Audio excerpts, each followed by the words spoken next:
Olá, sejam todos muito bem-vindos ao nosso Pode Ver, o podcast da CBO.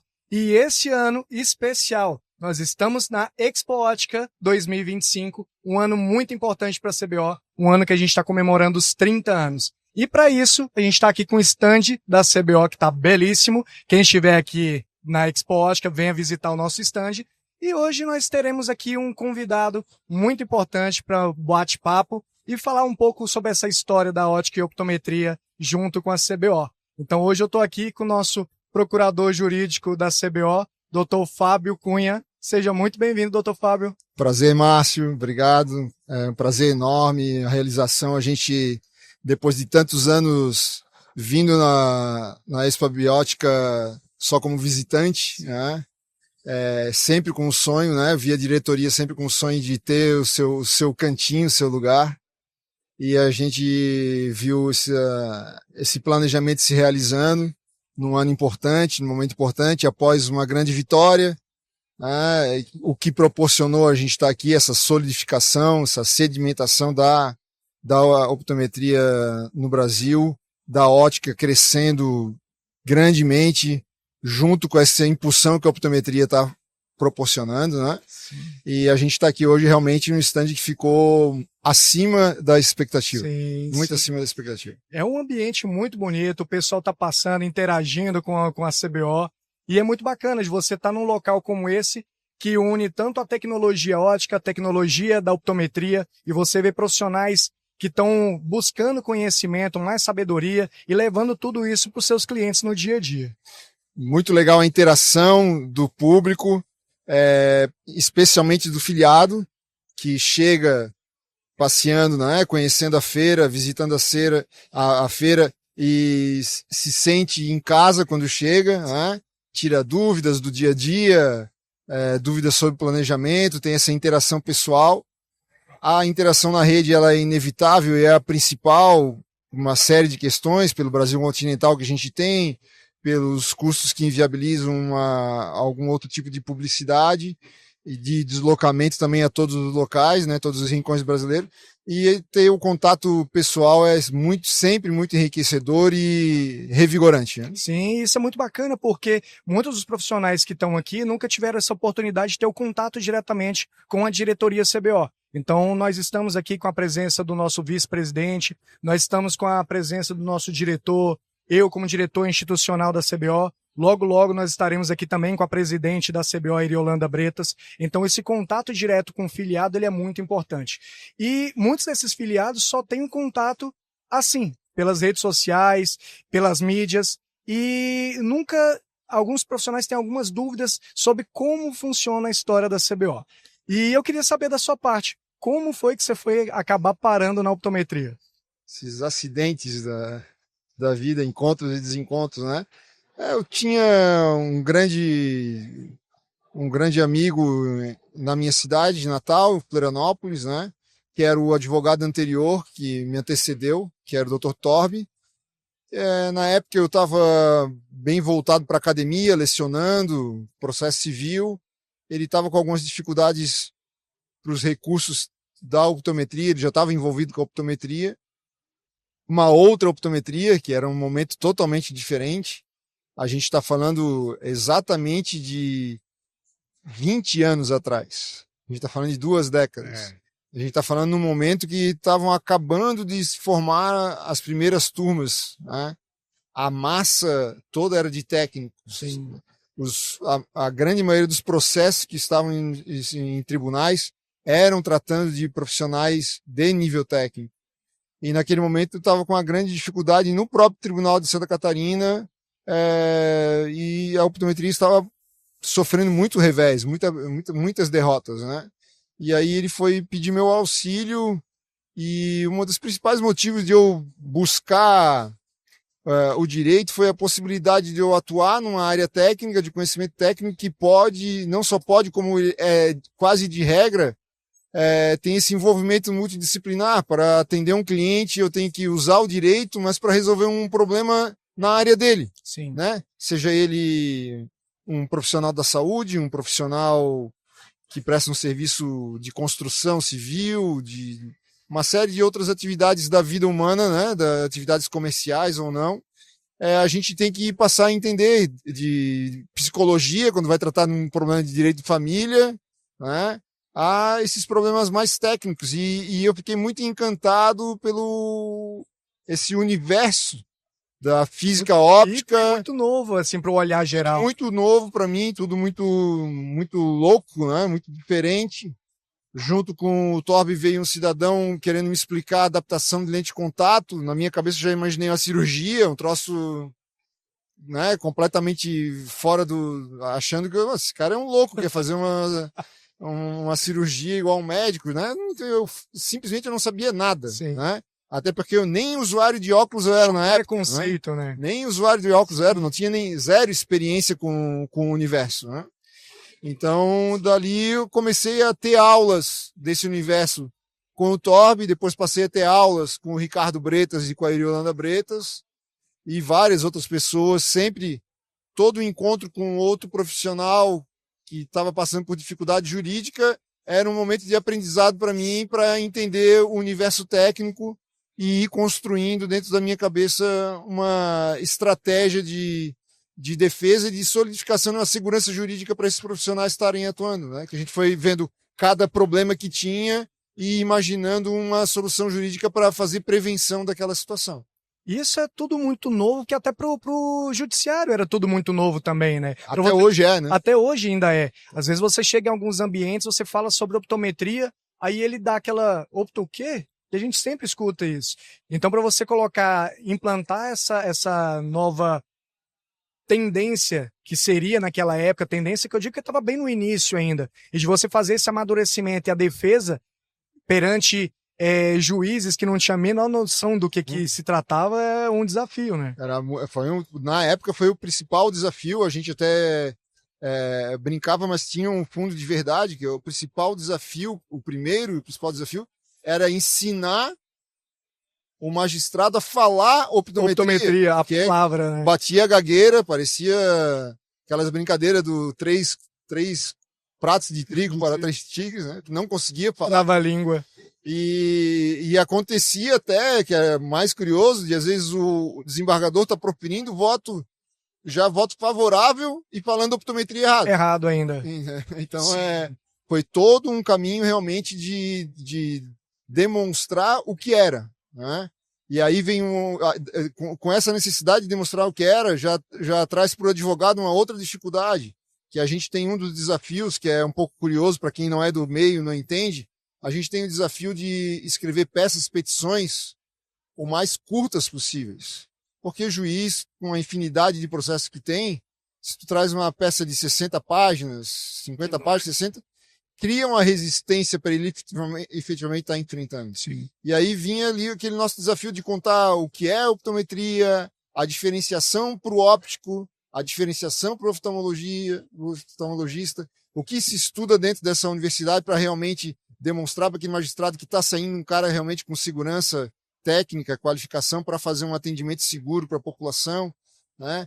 Falar de dados estatísticos pelo mundo, então tinha que falar de tudo isso e aí depois ainda falar do direito aplicado a tudo isso e fazer isso tudo de uma forma breve, né? Breve. Então... E no meio dessa batalha toda surgiram grandes desafios e dentre desses que eu acho que é um dos marcos mais importantes dentro da história da optometria foi a DPF. E eu queria que o senhor contasse, porque tem muita gente que não sabe, ouve falar da DPF 131, mas não sabe todo o processo que foi para chegar até isso. Porque, como o senhor está falando, quando você começou, você não tinha esse conhecimento da optometria, teve que ganhar conhecimento, musculatura de conhecimento para ir para essa luta, e chegou um momento que foi um momento decisivo, de entrar com esse processo da DPF. E eu queria que o senhor contasse para as pessoas que não sabem, conhecem a DPF só de nomenclatura de tanta gente falar, mas não sabe como é que se deu esse processo. Sim, como era a minha área de atuação, de especialidade, né, de pós-graduação, o processo civil, que é a área do direito que estuda os tipos de ações que podem ser utilizadas, a gente já logo identificou que a ADPF, ou a arguição de descumprimento de preceito fundamental, seria o remédio jurídico que poderia dar a solução unificada a nível nacional para todos, né? Porque uma das grandes características da DPF, da decisão da DPF, é que ela passa a ter força de lei, muito diferente do processo da Associação Médica contra o Márcio. Sim. Aquela decisão, se eles ganharem ou se o Márcio ganhar, vai ser só para o Márcio, vai ter só efeito para o Márcio. A gente chama de jurisprudência de precedente persuasivo, porque é um precedente que ele vai ajudar a convencer outro juiz a, num caso de um outro profissional, talvez decidir da mesma forma, mas o juiz não está preso àquela mesma decisão, desses processos que são individuais. Sim. Já a decisão da DPF, por lei, ela tem o que a gente chama de efeito vinculante, ou seja, ela obriga, ela vincula todos os demais magistrados, todos os procuradores e promotores de justiça, todos os secretários de saúde, fiscais, todas as pessoas do Brasil que estão submetidas à lei brasileira a obedecer aquele comando judicial, aquela decisão, como se lei fosse, porque a lei que criou a DPF determina que essa decisão da DPF tem essa força de lei. Então ela não pode ser caráter erga omnes. É o famoso caráter, né, falando lá o latinês, o juridiquês, o caráter erga omnes, que é contra todos, né, contra todos.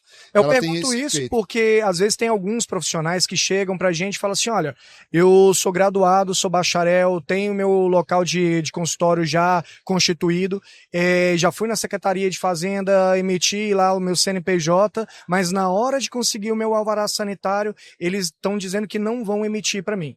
Então, como que o senhor poderia orientar esse profissional a proceder? Esse profissional pós a DPF, ele tem uma solução muito simples. Ele chega nesse departamento público no qual a profissão dele não está sendo reconhecida, está sendo obstada, está sendo criada uma dificuldade sob o argumento de que não é legal aquela atividade.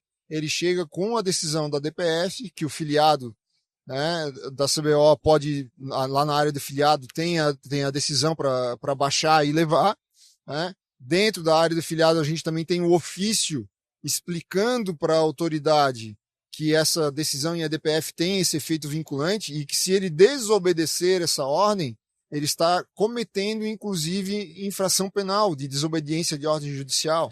Né? Então, ele está, inclusive, se submetendo, se arriscando a algumas sanções, se ele mantiver essa desobediência. Né? E a gente não tem... a gente não sabe mais, pós a DPF, o que é ajuizar ações pedindo para o juiz uma decisão obrigando a determinado departamento de vigilância sanitária conceder o alvará. Do momento que a gente mostra esse ofício e explica, esclarece, a autoridade sanitária, né, a autoridade pública, toma conhecimento que ela está obrigada e não é necessário um novo processo. Então esse é o grande diferencial, a grande mudança de 180 graus que a DPF deu na vida de todo optometrista, a segurança jurídica realmente estabelecida. Vão ter casos que vai precisar demonstrar, vai precisar ter essa conversa, mas a ação judicial a gente não precisou mais ajuizar. Existem casos ainda de integrantes do Ministério Público ajuizarem ação contra optometristas, mas a gente também demonstra para o promotor. Na grande maioria das vezes, o próprio Ministério Público pede a desistência. Nas outras, a gente tem tido êxitos em 100% das vezes em demonstrar para o judiciário que, olha, já existe essa questão, já está decidida e não tem mais que reviver todo esse debate. Na questão do querer ou não querer liberar. Exatamente. Então, a história da DPF surgiu justamente disso. E é um dos requisitos para tu ajuizar a DPF, porque para tu ter acesso a esse tipo de processo que tem efeito erga omnes, efeito durante todo o Brasil, tu tens alguns requisitos objetivos legais. Né? Então, a gente tinha esses requisitos objetivos que a gente tinha que complementar, senão a gente não poderia nem impetrar ela, nem protocolar, né? Sob pena dela ser prontamente negada, né, arquivada. E a gente também tinha alguns requisitos estratégicos. E por isso que a gente demorou um pouquinho para ajuizar, porque a gente precisava incrementar algumas coisas na optometria brasileira para a gente ter força para sustentar aquela tese lá dentro. Né? Os requisitos objetivos, dentre eles, era justamente esse. Eu precisaria demonstrar que havia uma instabilidade de decisões. Existia um juiz decidindo de um jeito, um tribunal de um jeito, outro de outro. Ou seja, o judiciário... Né? Exatamente. E o judiciário tem como uma das principais funções gerar pacificação. E é incoerente... E não mais conflitos, né? É incoerente um órgão que tem como função gerar pacificação, ele, dentro da estrutura judiciária, ter divergência. Então, a DPF também vem para gerar essa pacificação, essa uniformidade de decisões. Sim. Então, a gente tinha isso para demonstrar, né? Essas decisões para vários lados. Né? E as decisões estratégicas que a gente tinha, os requisitos estratégicos, o principal deles era ter um volume significativo de profissional formado, né? A gente tem mais de uma instituição ofertando o curso, a gente demonstrar que tinha impacto social, ou seja, a gente ter dados concretos demonstrando que existia um funil de atendimento na atenção primária em saúde visual e que estava prejudicando a sociedade, né? Com vários tipos de prejuízos, a gente estava falando de cegueira funcional, evasão escolar, repetência e a própria cegueira evitável. Né?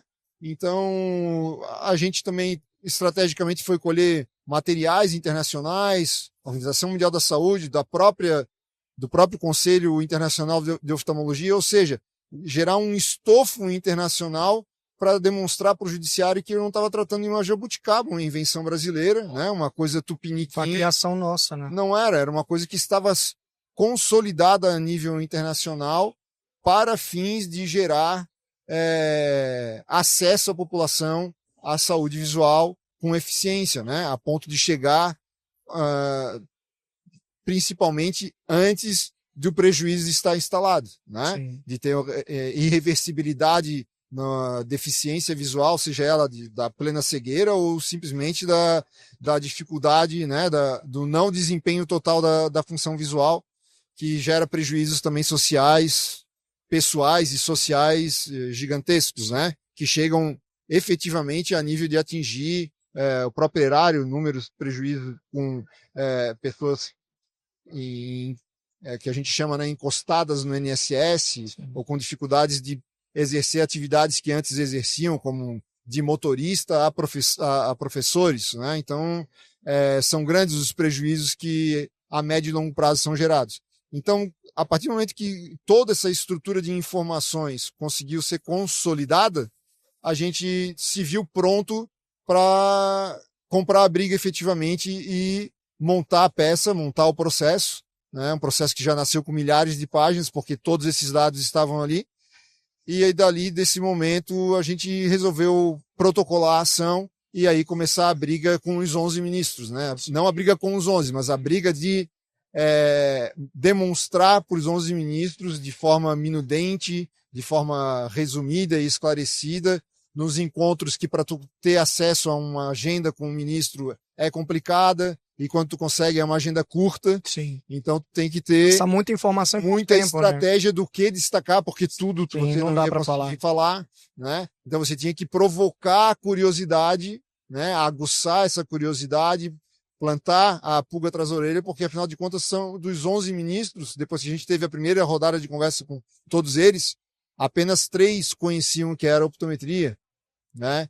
Apenas 2 já tinham sido atendidos por optometrista porque tiveram experiência de fazer mestrado e doutorado fora, e nessa estada fora do país tiveram o que é mais normal de acontecer fora do Brasil, que é esse primeiro contato, a atenção primária, ser com um optometrista e não com um oftalmologista, né? Então dali a gente já começa a ter esperança, porque aí a gente já começa inclusive a convidar especificamente o ministro a pedir, né, encarecidamente, que ele repasse essa experiência para os demais pares, né? Para a gente começar a ter uma voz que não era nossa, a voz deles interna, né? Apresentando esse novo profissional, essa nova realidade, que invariavelmente é uma coisa desconhecida de todos, né? E é engraçado que é aquela história do copo meio cheio e meio vazio, né? Que você ter ali um magistrado que ele não conhece a optometria também é uma porta aberta para que você mostre da melhor forma a optometria para ele, né? Exatamente. Então, tinha que escolher os fatores para destacar, para ele se sentir provocado. Sim. De pesquisar para entender se realmente aquilo era uma coisa segura, né? A gente sabia que, porque você tem, como advogado, você tem que se colocar no outro lado do balcão, né? Você é um vendedor de tese, né? Um advogado nada mais é do que um vendedor de tese, e você tem que fazer o promotor de justiça e principalmente o magistrado, o juiz ou o desembargador ou o ministro do Tribunal Superior comprar aquela sua tese. Sim, né? sim. Entender que aquela tua tese é justa. E aí, na hora de vender, você tem que fazer a provocação para ele entender que o produto é bom, mas saber que ele vai pesquisar se o produto é bom. Né? De outras fontes. Ele vai no Reclame Aqui, entendeu? E o Reclame Aqui deles é o contato que eles têm, que é com o oftalmologista que cuida dele, da família dele, porque invariavelmente o ministro do Supremo tem mais de 45, 50 anos. Já fez muito exame de visão. Para ser um presbítero aí 90%, né? Então ele, já que é uma vida de leitura, desde novo, para estar no cargo que ele está, é uma vida de leitura. Com a idade que ele tem, é provavelmente um presbítero já instalado, então ele já usou óculos, né? Ou lente de contato, ele já tem. E como que ele chegou a essa receita desse primeiro óculos? Através do oftalmo.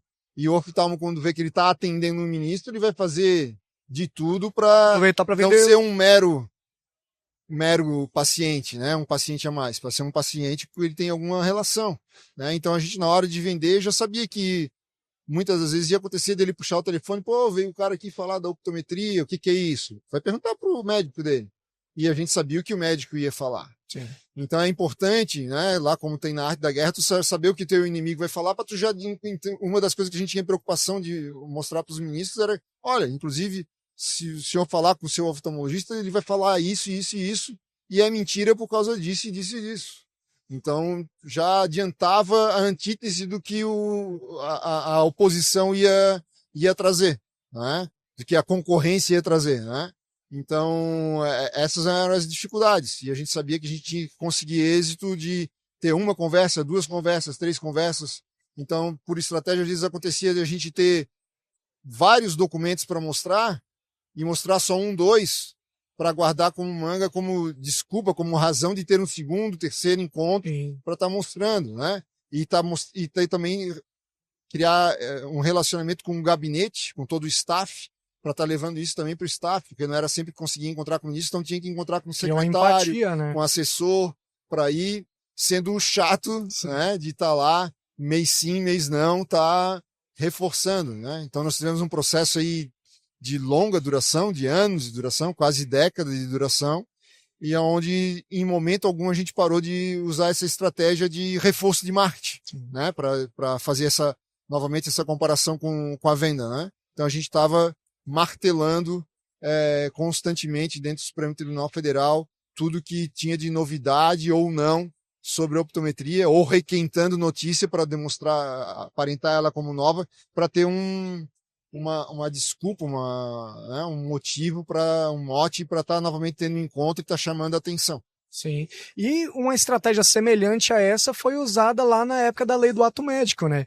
Que antecedeu a DPF, que por muito pouco nós optometristas quase ficamos aí sem poder exercer a profissão de uma forma definitiva. Então isso mostra a importância da ação da CBO, de estar ali em cima, participando, de estar o tempo todo ali de antena ligada, vamos dizer ocupando assim. Todas as áreas. Ocupando todas as áreas, porque às vezes num momento de fraqueza ali, um profissional lá, um oftalmo ou algum parlamentar que está trabalhando para a classe médica, ele consegue um espaço que a gente não tinha preenchido e dali começa outra batalha. Eu tenho dito que o mais bonito da história da DPF é que foi uma história construída pela categoria. Que se você ler com calma e for resumir, identificar os pontos de sustentação da decisão do ministro Gilmar Mendes, que foi acolhida pela unanimidade, tem um tripé. Ela tem um tripé de fundamentação, que ele disse que, olha, o Estado brasileiro, quando se diz Estado brasileiro, a República, o Brasil, o país, em diversos momentos já reconheceu a legalidade, a legitimidade dessa profissão. E ele estabeleceu esses 3 principais momentos que levaram ele, e ele diz isso, que levam ele a se convencer de que a optometria não pode ser apagada do mapa da ciência e do direito, que seria... E são 3 marcos construídos pela optometria, pela categoria. O primeiro deles é a Classificação Brasileira de Ocupações, lá a portaria do Ministério do Trabalho, Sim. que nada mais foi do que um grupo de pessoas que estavam dentro do CBO, que resolveram, no momento que o Ministério do Trabalho estava reformulando a Classificação Brasileira de Ocupações, enxergaram a oportunidade e disseram, vamos inserir. E foram lá, bateram nas portas, insistiram, participaram das reuniões e conseguiram inserir. Ali já veio a primeira legitimação normativa da optometria. Depois vieram os pareceres e as portarias de reconhecimento dos cursos superiores de optometria, que já foram antecedidas pelos pareceres das secretarias estaduais de educação que reconheceram os cursos de nível técnico. Mas os de nível superior foram ainda mais destacados e importantes porque era o MEC, não eram as secretarias de Estado. Né? Então, o juiz, isso não sou eu que estou falando, quem fala é o ministro Gilmar Mendes.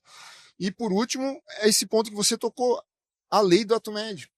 Quando veio a lei do ato médico, que tramitou durante 10 anos, né, e a optometria esteve lá durante os 10 anos lutando em audiências públicas, em movimentos, em manifestações, em aglomerações dentro e fora do Congresso Nacional, para tentar barrar o inciso 9 que dizia, né, tentava repetir lá os decretos de 32 e 34 que dizia que era privativo de médico prescrever lentes. Toda essa luta gerou, primeiro, o veto, Sim. né, presidencial, que a gente conseguiu sensibilizar a Casa Civil, a presidência e o corpo jurídico da época. Né? Curiosamente, tinha dentro dos principais expoentes do corpo jurídico da época nada mais, nada menos que o ministro José Eduardo Cardoso, na época ministro da Justiça, na época dos vetos. Né? Ministra da Casa Civil era a ministra Gleisi Hoffmann e a presidência exercida pela presidente Dilma Rousseff. A gente conseguiu convencer o corpo técnico. O ministro da Saúde também. Muito salão, inclusive o ministro da Saúde, hoje deputado, né? E a gente conseguiu convencer todo esse corpo técnico da importância de dar o veto, né? E demonstrar que era de interesse público aquele veto, porque dá privatividade para a medicina ia não só retirar o profissional optometrista do mercado, ia tirar da população a oportunidade de ter um atendimento que a lei do SUS diz que tem que ser capilarizado. O que é capilarizado? Está nos maiores recantos inacessíveis do país. Então, quanto mais profissional exercendo a atenção primária, melhor. Né? Com resolutividade, o que é resolutividade? Segundo a lei que instituiu o SUS, é um atendimento que possa identificar o problema e dar uma solução para o problema, ou em casos de necessidade do atendimento secundário, fazer um encaminhamento para o corpo clínico competente para ter um atendimento rápido, célere, para curar ou ter a menor sequela possível. Né? Então, tudo isso foi demonstrado dentro daquela batalha campal, efetivamente campal, sim, porque sim. foi histórico aquele dia da votação para manter ou não os vetos. O Congresso Nacional foi fechado, porque não cabia mais gente.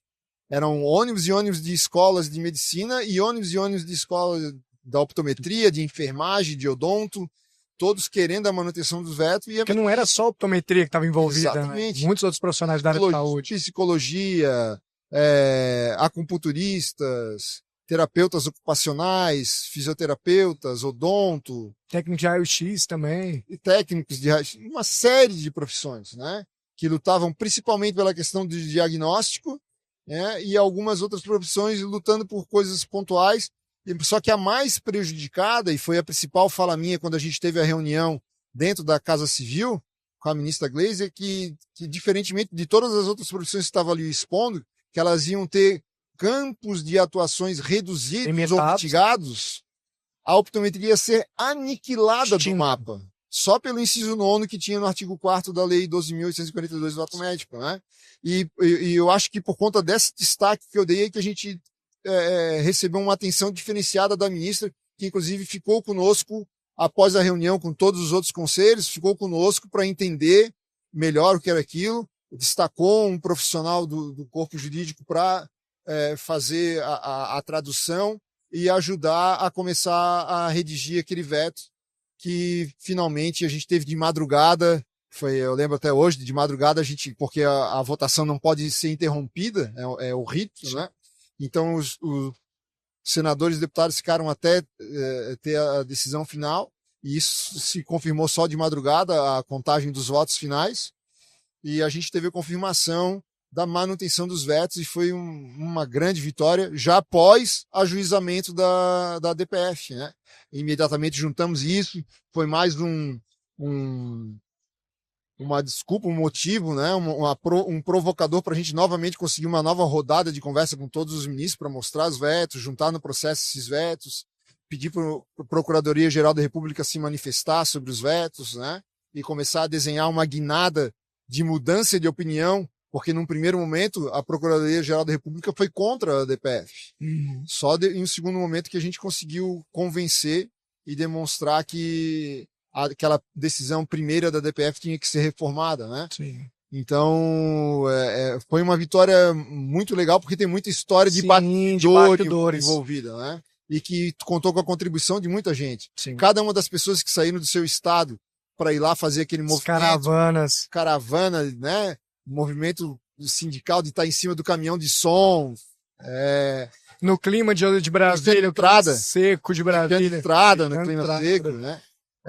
Teve gente que ficou acampada na grama, passando frio, entendeu? Então, tem muita história. Individual, né? Dos estados envolvidos. E o senhor falando da questão individual, porque quando a gente conta essa história da optometria, você vê a profissão.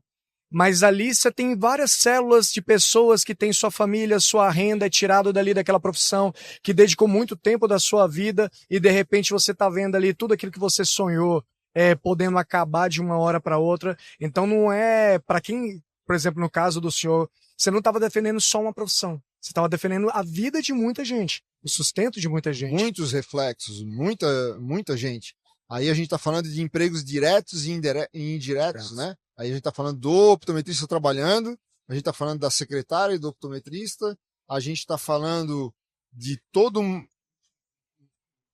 que está aqui hoje expondo com seu stand, expondo seu produto, seja ele um software de gerenciamento de consultório, ou até o software de gerenciamento de ótica, ou a sua ótica, ou a sua lente com nova tecnologia, ou o seu produto de diagnóstico, né, o seu equipamento de consultório ou de laboratório, todos eles foram impactados. Sim.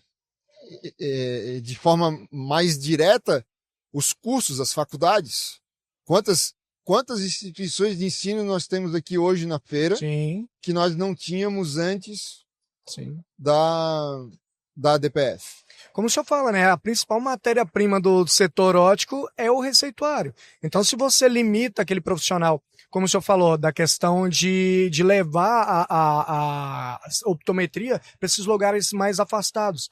Hoje a gente sabe que tudo que é relacionado à saúde, ela está mais nos grandes centros. Aqui na região sul, sudeste, centro-oeste, e a região norte e nordeste, ela já não é atendida tendo esse profissional. Imagina você retirando esse profissional do mercado. Então você dificulta ainda mais essa situação. Trava uma cadeia econômica inteira, né? Que é de prestador de serviço, né? A espaços que são alugados como consultório. Sim. Né? Então até equipamentos que deixam de ser vendidos. Então é uma cadeia. E um número muito significativo de óculos que deixam de ser vendidos, né? Esses a própria abiótica tem vários estudos demonstrando a carência de atendimento, né? Que o mercado poderia crescer muito mais se a gente não tivesse esse número de desatenção primária, né? Existem estudos do Ministério da Saúde que cerca de 1/3 da população brasileira jamais teve um primeiro atendimento, uma primeira avaliação para saber se ela precisa ou não de um aparato óptico, de um óculos ou de uma lente de contato para melhorar o seu potencial de visão. E aí você imagina o tamanho desse número para uma população de mais de 200 milhões de habitantes. Então, É um impacto gigante. A gente que está na linha de frente, no atendimento à pediatria, a gente vê quantas crianças chegam para a gente que está ali com um pseudodiagnóstico de TDAH, de déficit de atenção, mas quando você vai fazer a avaliação daquela criança, ela tem lá 2, 3 graus de miopia. Então, na verdade, ela não consegue aprender porque ela não consegue enxergar. Se ela não enxerga, não aprende, ela não se desenvolve socialmente. Então, isso é um impacto grande. Então, quando você tem esse profissional na linha de frente, fazendo essa triagem e cuidando desses pacientes, e você tendo a noção de que aquilo vai mudar a vida daquela pessoa, isso é muito gratificante. E é isso que a gente tem que trabalhar junto com os parlamentares, com o judiciário, para mostrar esse lado. Né? O impacto, né? Hoje o nosso desafio é agora mostrar para o legislador, né? Mas do ponto de vista científico, a tua fala ali de que interfere diretamente no desenvolvimento social, vai até além, interfere diretamente, a gente sabe, no desenvolvimento intelectual. Sim. Né? Porque a visão é o principal sentido, né? Responsável por aí cerca de 90% de toda a informação que o ser humano recebe, e essa luz que entra, essa informação que entra, é responsável por uma série de sinapses, né? Que se não entra legal a informação, a sinapse também vai ter um problema. Também não vai ser de qualidade. O processamento visual ele vai ficar comprometido. Exatamente. Então, às vezes, você tem crianças que elas são inteligentes. Não é por falta de inteligência, mas quando aquela informação entra de uma forma errada, eu brinco com os pais dos meus pacientes que eu falo, você já viu quando você está no carro, que você está escutando uma rádio sintonizada, de repente entra uma rádio pirata e começa a interferir, você não entende, chiado. É assim que seu filho passa quando ele tem um processamento visual que não está adequado. É a visão com chiaço. Exatamente, com aquela estática na visão. Então, e eu vejo pacientes que já estão até entrando em processo de depressão, porque ela não enxerga, porque uma coisa é você enxergar bem e depois de um certo tempo você vê que sua visão está ficando turva. Então você pensou, opa, tem alguma coisa errada, eu preciso procurar um profissional. Mas para uma criança que já nasceu com problemas de visão e ela não tem um paralelo, ela dificilmente ela vai verbalizar que ela não enxerga, mas ela vai dar sinais. Só que às vezes os pais não estão treinados para identificar, o professor também não está treinado para identificar, e é um problema que vai rolando. E eu vejo no dia a dia de atendimento que quando aquela criança chega para você por alguma indicação, geralmente é da escola, e que você fala o que ele sente, mas ele não conseguia verbalizar, você sente na feição da criança, tipo, ufa, até que enfim alguém me entendeu. E quando você leva a luz para aquela criança e você vê que ela tem uma perspectiva melhor de desenvolvimento cognitivo, comportamental, isso é muito satisfatório. Porque o caminho para ela é ou se anular, deprimir, ou se revoltar e virar virar o bagunceiro da sala e não deixar mais ninguém prestar atenção, né?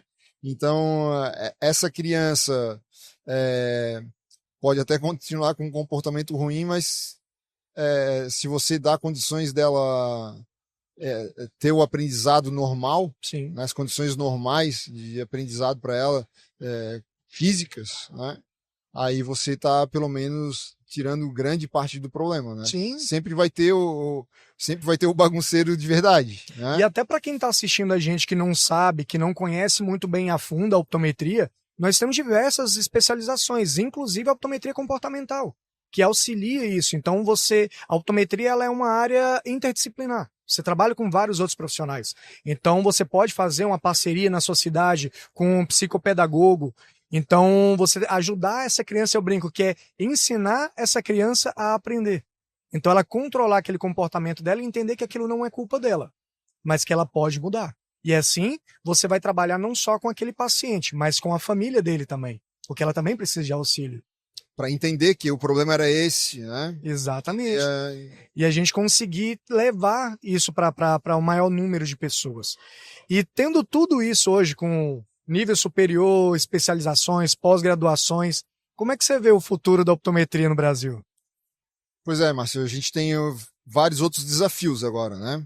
Foi muito legal a forma imediata como a DPF surtiu efeito, O primeiro sinal foi que exatamente um dia depois, quando a gente vai zapear ali o celular, olhar o Instagram, a gente já viu um número muito significativo de profissionais que trabalhavam meio que às escondidas com meio de processo.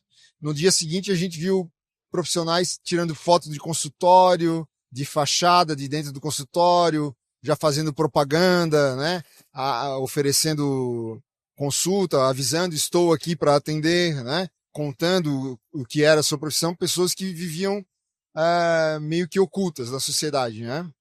Apesar de altamente qualificadas.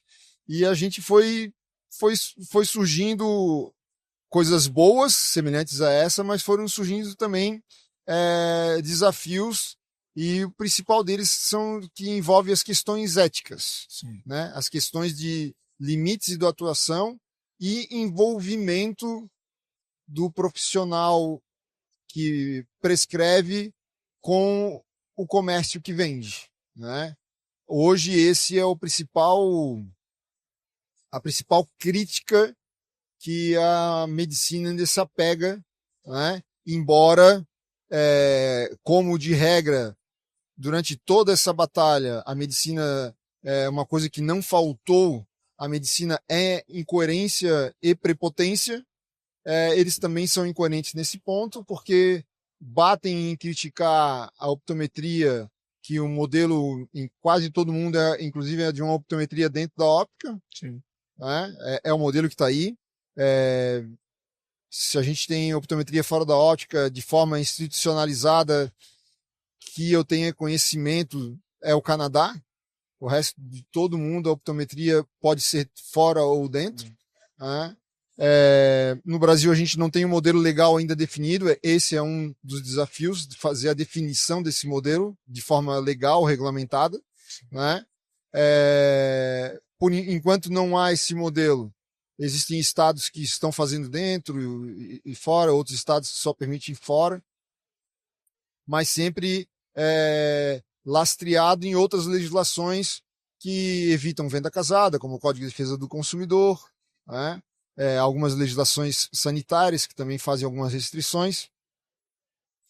E a medicina demonstrou essa incoerência porque menos de um ano depois da DPF, e querendo bater nessa tecla, fez uma resolução do CFM autorizando o médico a cisão de ótica.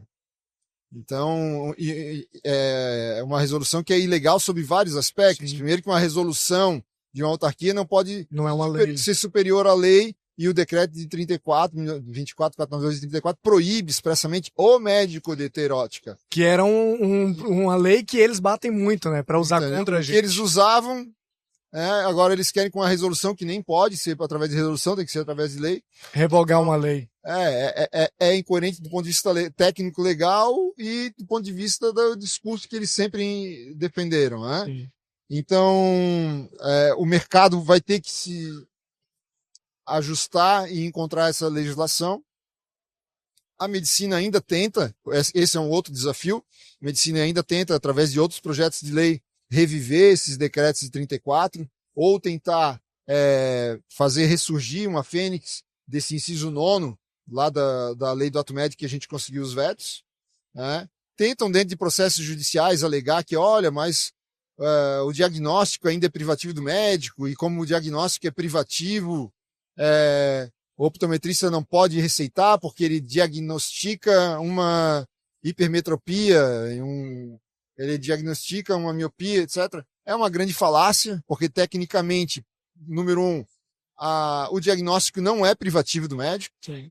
Hoje, do ponto de vista legal, o diagnóstico não é privativo de nenhuma profissão, né? Tanto que o inciso 1 do artigo 4º da lei do ato médico também foi vetado e dizia exatamente: é privativo de médico o diagnóstico. E foi vetado. E foi vetado porque a justificativa do veto que a presidência deu e que o Congresso Nacional disse ok, é justamente de que, olha, existem inúmeras outras profissões que realizam o diagnóstico e é uma atividade importante para uma série de protocolos dentro do sistema de saúde, né? Seja ele público ou privado, é importante. tu ter esse atendimento multidisciplinar e interdisciplinar que faz diagnóstico, detecções de sinais ou sintomas de doença para fazer ou o tratamento completo ou, se não for da sua competência, o encaminhamento para quem for de competência. Você tem psicólogos, fonoaudiólogos, Exatamente. outros profissionais que não são médicos. O psicólogo é o principal agente de atenção primária para a depressão, que chega num momento que só pode ser curada através de fármaco. Sim. Né? Porque existe uma deficiência de hormônio ou de algumas substâncias no organismo que precisa ser reposta através de remédios que só podem ser receitados, os famosos tarja preta, né? Que só podem ser receitados por médico. O dentista, sim, inúmeras vezes, é a atenção primária contra câncer de boca e uma série de outras patologias bucais que ele não trata, né? Que só o médico vai poder tratar.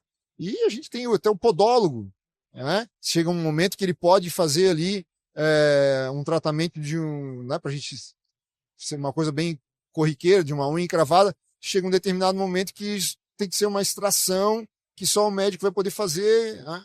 Então, imagina agora como é que tá a cabeça deles com a tal das harmonizações faciais, que outros profissionais da área que não são médicos estão realizando. Exatamente, também. Entendeu? E tá até esteticista fazendo, né? Biomédico. Então, eles vão brigar eternamente por reserva de mercado e vão sofrer cada vez mais.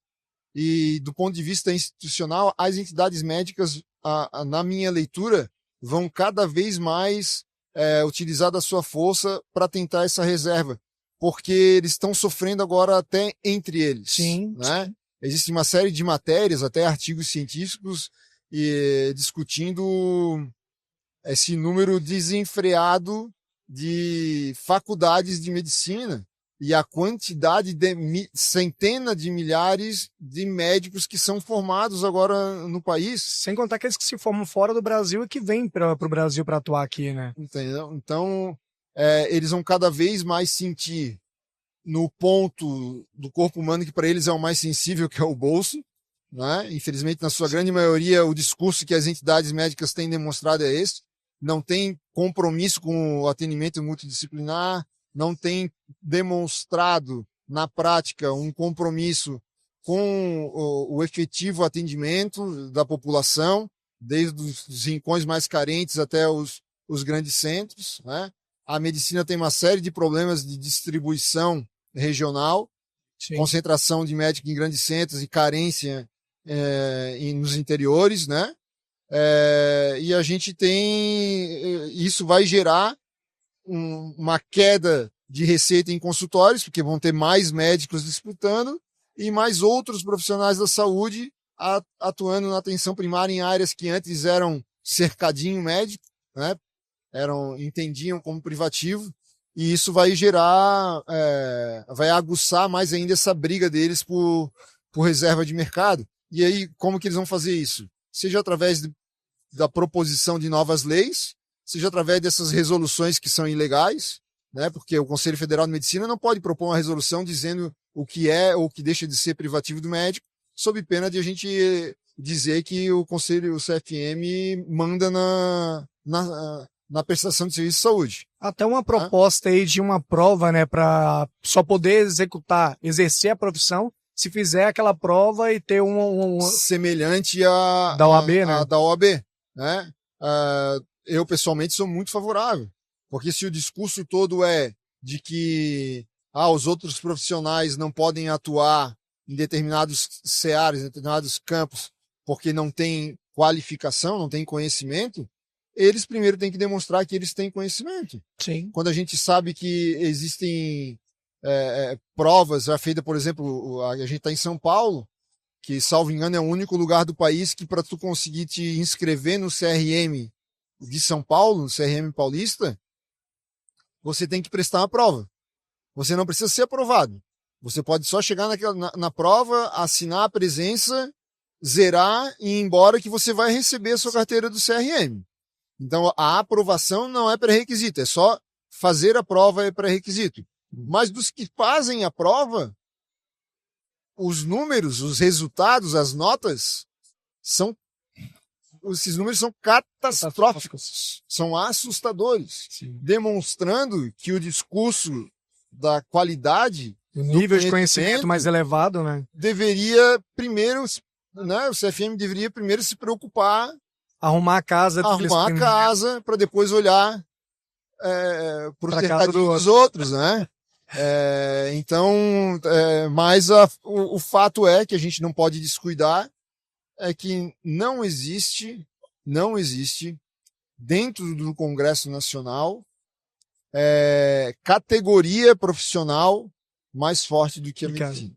Né? Isso a gente tem em números, a quantidade de deputados médicos, a quantidade de senadores médicos, ou a quantidade de pais de médicos ou filhos de médicos que estão lá dentro. Né? Se a gente somar todo esse grupo, a gente vai ver que o que a gente chama de lobby branco, né? Ou da bancada branca, da bancada médica, é a bancada que não perde nem pro agronegócio. É literalmente sanção contra Golias. Exatamente.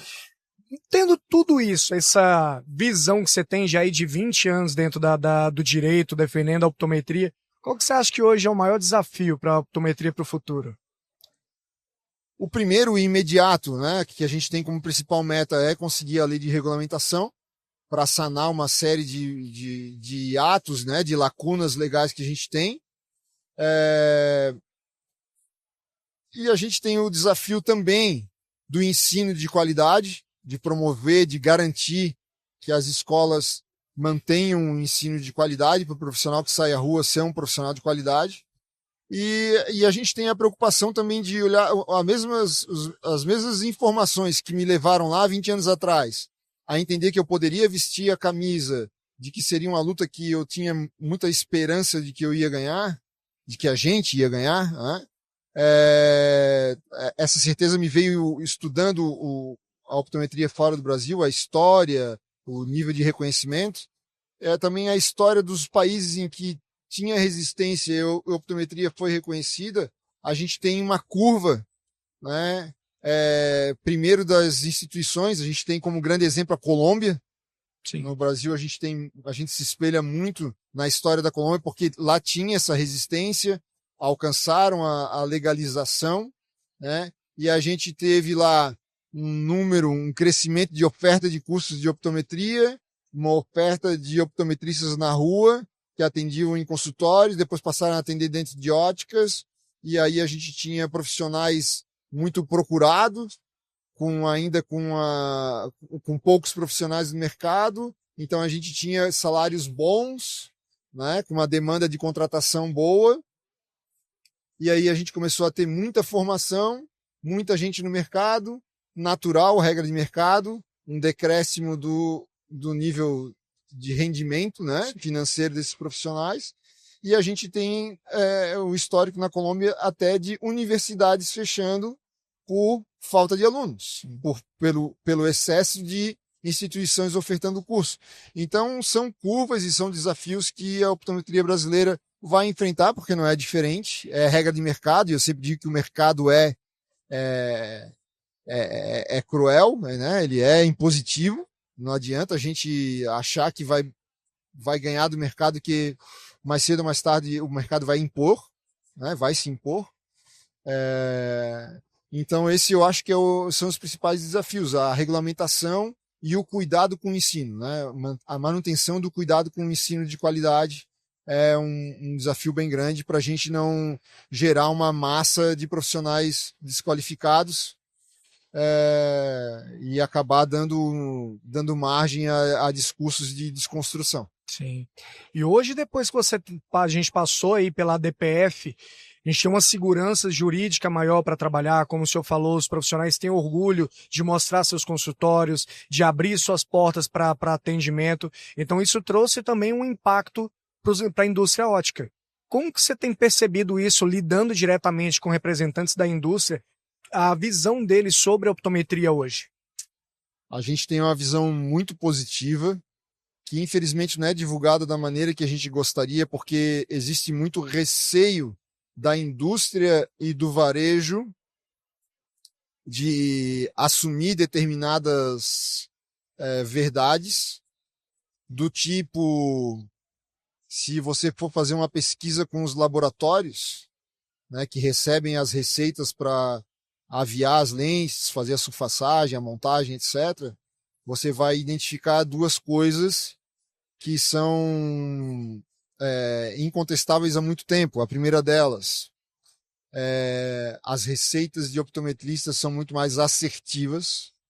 Existe um número infinitamente menor de retorno de devolução de lentes.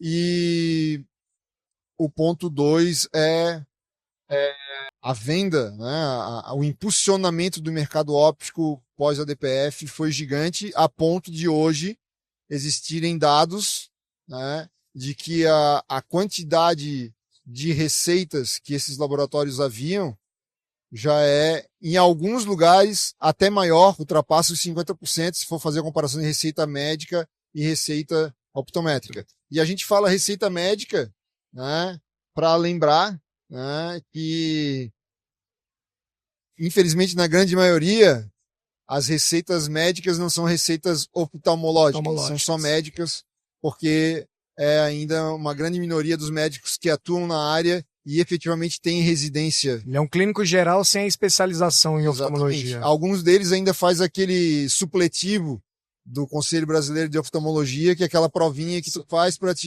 depois tu te dizer especialista, né? O que eu particularmente acho uma vergonha terem institucionalizado aquilo, não é? Sim. É efetivamente um supletivo da oftalmologia.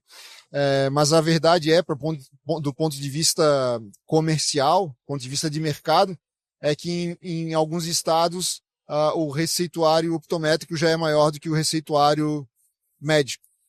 Esse é um dado muito importante que demonstra muito o que vem pela frente. Sim, e é muito importante a gente hoje estar participando de um evento como esse, muitos profissionais óticos buscando conhecimento. Nós temos aí vários eventos também voltados para a optometria. Os profissionais estão sempre buscando se aperfeiçoar. Então, esse ano nós estamos comemorando aí os 30 anos da CBO. Nós teremos muitas novidades. Então, eu sempre falo para o pessoal para se filiar à CBO. Tudo isso que é feito é com muito trabalho da instituição, então a gente precisa do apoio dos profissionais para que essa luta continue, que a gente consiga aí os próximos 30, 40, 50 anos sejam mais tranquilos do ponto de vista de brigas jurídicas para regulamentação e reconhecimento da profissão, que a gente esteja brigando por outras coisas.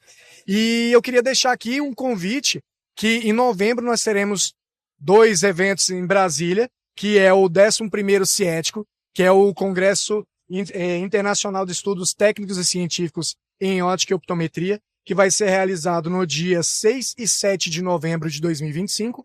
E junto, no mesmo evento, nós teremos também a Expovision do Planalto, dos dias 6, 7 e 8 de novembro. Então nós teremos aí um evento voltado para o profissional optometrista e ótico e um evento também voltado para o segmento ótico no Centro-Oeste, que as pessoas pedem muito para a gente, que a gente tem outros eventos aí em outros estados brasileiros, mas a gente não tinha um ali em Brasília. Agora nós teremos um grande evento. E, além do mais, outras comemorações também dos 30 anos da CBO, tem muita novidade vindo por aí.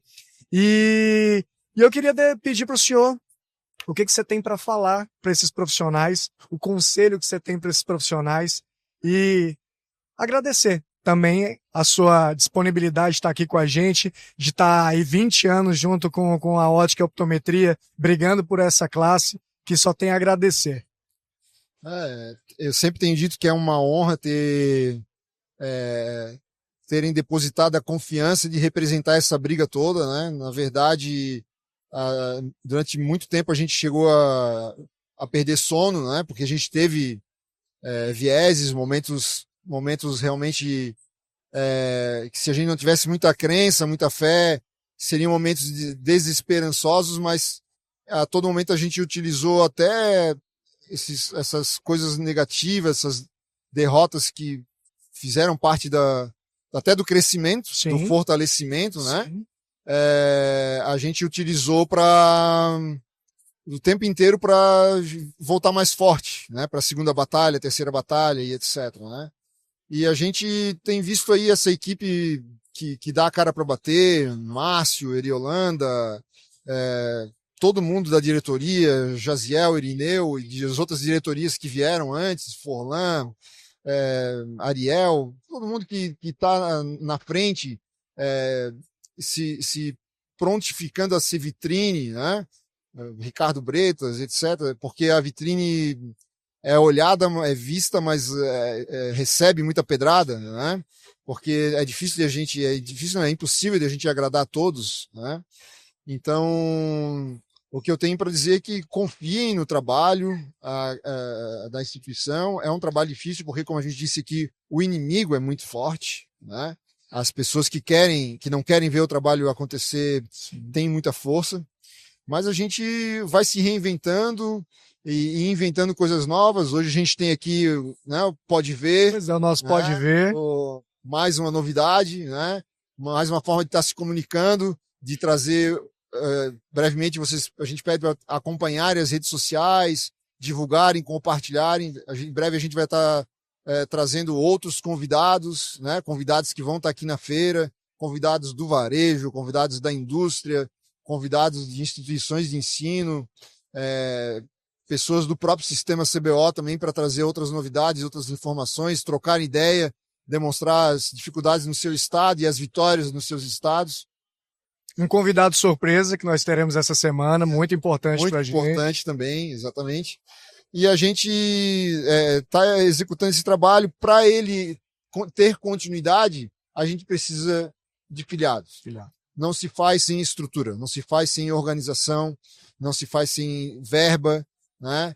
E então a existência de pessoas e condições para essas pessoas exercerem essas funções, né? Pessoas abnegadas, pessoas que às vezes não ganham nada, como o pessoal da diretoria, só perdem tempo de consultório para estar representando, pessoas como eu, que obviamente tenho a minha paixão pela optometria, mas para poder estar aqui trabalhando eu tenho que ser remunerado, e vários outros, como nós temos agora o ministro José Eduardo dentro do nosso time efetivo, Sim. diário, trabalhando dentro da assessoria parlamentar.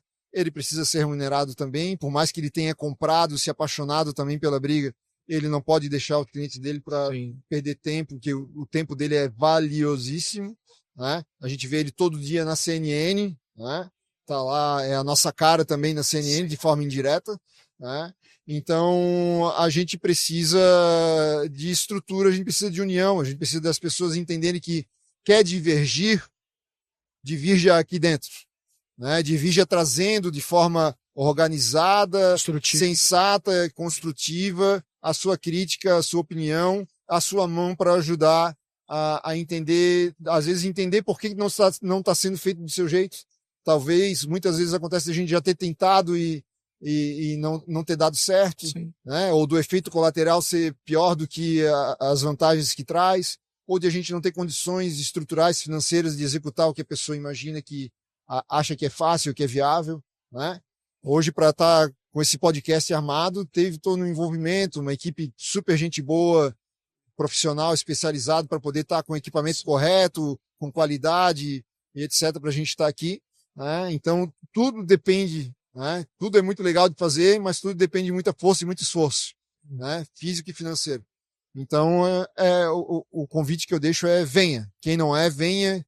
Quem já está, continue e continue cada vez participando mais do evento, né? Então a gente tem aqui, já bota na agenda, né? O famoso Save the Date, né? A gente tem mais um ciético em novembro em Brasília. Já separe, já busque a passagem mais barata, já busque o hotel mais barato e vá, porque junto com o ciético e as palestras científicas e a feira, a gente vai ter um momento para a gente ir para o congresso, fazer novamente o reforço de marketing, né? Novamente estar batendo na tecla da optometria dentro do Congresso Nacional.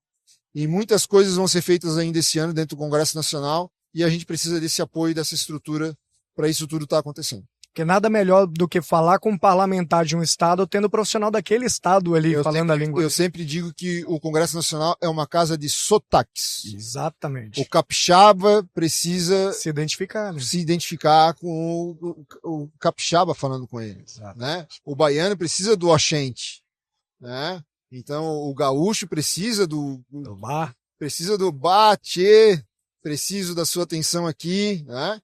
Então, e a gente vai precisar, né, das pessoas dos estados estarem falando com os seus parlamentares para ter essa identificação, né? Para o parlamentar se sentir cobrado e se sentir apoiado.